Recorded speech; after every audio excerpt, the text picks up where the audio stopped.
बोलो कृष्ण भगवान की जय, राधा वल्लभ की जय, वृंदावन धाम की जय, हनुमान जी महाराज की जय। श्री सुखदेव जी कहने लगे, हे राजन, आदि पुरुष श्री नारायण अजन्मा अविनाशी हैं। ब्रह्मादिक देवता भी उनके आदि तथा अंत को नहीं जान पाते, उनका निराकार स्वरूप का प्रत्यक्ष दर्शन नहीं कर पाते।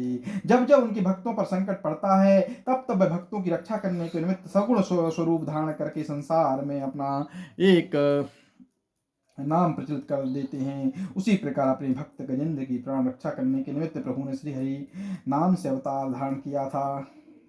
उसकी कथा इस प्रकार है। एक चित्रकूट नामक पर्वत 10,000 योजन के विस्तार का क्षीर सागर के बीच में है। उसके 3 शिखर तो सोने, चांदी और लोहे के, और उसके एक सिर में अनेक रंग के उत्तम उत्तम रत्न ऐसे लगे हुए थे जिनका प्रकाश सूर्य से भी अधिक था। उस पर्वत पर देवता एवं गंधर्वादिक अपनी अपनी स्त्रियां सहित रहकर विहार करते थे। वहां संगमरमर के तालाब बने हुए थे और बहुत से रंग बिरंगे पक्षी मधुर स्वर से कूकते रहते थे। वहां ऐसा सुंदर बाग बगीचा था कि अनेकों रंगों के सुगंधित पुष्प एवं फल सदैव लगे रहते थे। बोलो कृष्ण भगवान की जय, राधा वल्लभ की जय, वृंदावन धाम की जय, हनुमान जी महाराज जी की जय।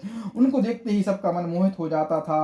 एक योजन तक उन पुष्पों की सुगंध उड़ती थी। वहां एक बहुत ही बड़ा सरोवर था जिसमें कमल पुष्प खिले रहते थे। उसमें मगरमच्छ, कच्छप आदि निवास करते थे। एक दिन जब हाथियों का राजा गजेंद्र जो उस पर्वत पर रहता था, ज्येष्ठ मास में दोपहर के समय बहुत प्यास लगने के कारण उस सरोवर में जल पीने के लिए गया चला, तो मध्य बहने के कारण उसमें चारों तरफ भौरे गुंजर रहे थे। वह अपने उमंग से जो 10,000 हाथियों का बल रखता था, मार्ग में झूमता, वृक्षों को उखाड़ता और पत्तों को खाता हुआ धूप का मारा सरोवर में जा घुसा और जल पीकर अपनी हथनी बच्चों को सूर्ण से पानी पिलाकर उनके साथ कलोल करने लगा। उस समय एक विग्रह ने, जो उससे भी अधिक शक्तिशाली था, मगरमच्छ, वो आकर गजेंद्र का पांव पकड़ लिया। तब तो हाथी और मगरमच्छ में घोर युद्ध होने लगा। कभी गजेंद्र अपने बल से मगरमच्छ को खींचकर सूखे में ले जाता और कभी मगरमच्छ गजेंद्र को खींचकर जल में ले जाता। जब इस प्रकार युद्ध करते करते दोनों को 1,000 वर्ष व्यतीत हो गया और उसकी हथनी एवं बच्चे बहुत परिश्रम करने पर भी गजेंद्र को ग्रह से ना छुड़ा सके।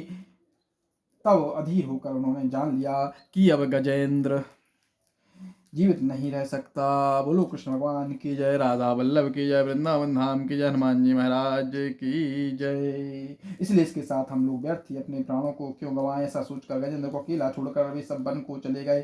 तब गजेंद्र के प्राण कंठ में आ लगे थे। उनके चले जाने से घबराकर गजेंद्र ने सोचा कि इस घोर संकट में मेरा कोई भी साथी नहीं रहा। हथनी एवं बच्चे भी मुझे यहाँ अकेला छोड़कर चले गए। इससे मालूम होता है कि मेरे पिछले जन्म के पापों ने मगरमच्छ रूप रखकर मेरा पाँव पकड़ा है, अतः मैंने जैसा कर्म किया था वैसा ही फल प्राप्त हुआ है। सब देवता एवं गंधर्वादी अपने अपने पर बैठे हुए मेरे इस युद्ध को देख रहे थे, फिर भी इनमें से कोई भी मेरे प्राणों की रक्षा नहीं कर सका।